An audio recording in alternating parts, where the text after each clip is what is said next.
Hello everyone, my name is Azucena. And my name is Alyssa. And today we're going to be doing a very fun activity called Enviroscape. I love Enviroscape. It's such a fun way to learn about watersheds, how we impact them, and what we can do to protect them.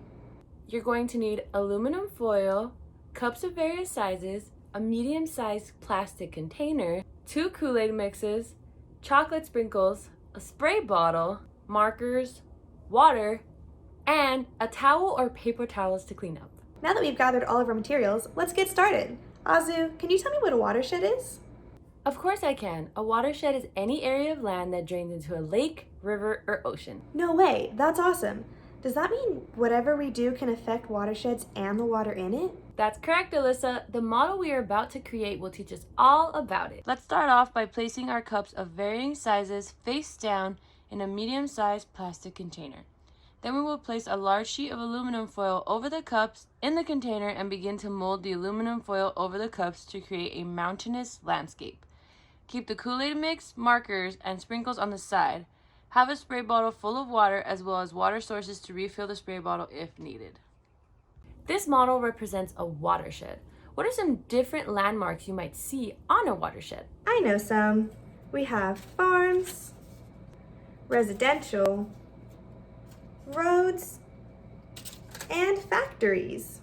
Now you may be wondering, why do I need Kool-Aid mix and sprinkles? Before we begin, let me explain what each item stands for. Each one of the mixes and sprinkles stands for a pollutant.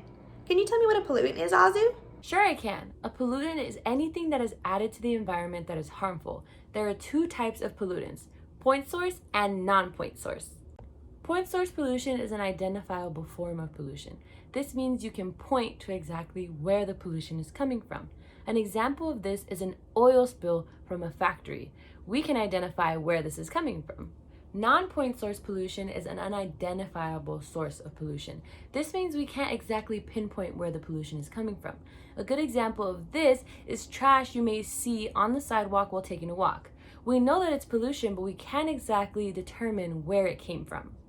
Now let's move on to which pollutants the Kool-Aid mix and sprinkles stand for. The red Kool-Aid represents pesticides.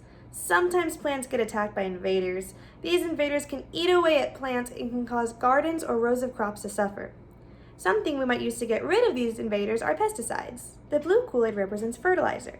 This is something used within gardens, farms, or yards to make plants grow bigger and faster. Now the chocolate sprinkles. The chocolate sprinkles represent animal waste. When we are out walking our pets, sometimes they have to use the restroom. Although most owners clean up after their pets, there are some who do not. Now let's find areas on our watershed where we could potentially find these pollutants and sprinkle them in. Let's begin with fertilizers. What is an area on our watershed where we can find fertilizers? Farms and residential areas. That's right. Fertilizers are used on farms to grow crops and also in our very own backyards. Now let's move on to pesticides. What are some places we can find pesticides in our watersheds? Farms and residential areas as well. Farmers might use pesticides to get rid of the pests that eat away at their crops. Some residences might also use pesticides to protect their garden from these insects too. And now let's move on to our very last one, animal waste. What are some areas of our watershed where we can find animal waste? Farms, residential areas, parks, and roads. Yes, farms have large animals, some households have pets, and a lot of people walk their dogs on residential areas near the streets on the sidewalk. Okay, now that we have poured our pollutants on our watershed, what's next, Azu? Now let's grab our spray bottles. This is going to represent rain. Pay attention to what happens when these pollutants get mixed with water. Okay, let's make it rain.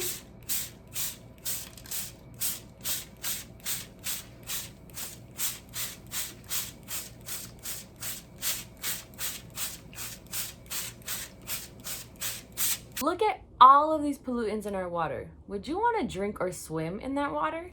No! Me neither. Let's try and brainstorm some ways to keep our water from looking like this. Let's start off with fertilizer.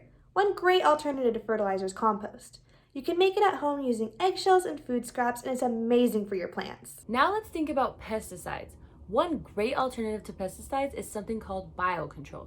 This is when we use something in our natural environment to get rid of a pest that's also in our environment.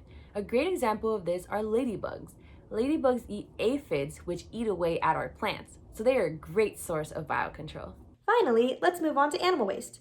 What's something very simple we can do to reduce animal waste? Picking up after your pests. When walking our dogs, it's very easy to just pick after them and dispose of the waste correctly. Now that you have learned about a watershed and all the different pollutants that could potentially harm it, let's make sure we're doing our part to keep our water clean.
Thank you for joining us, and as always, make sure to follow for more.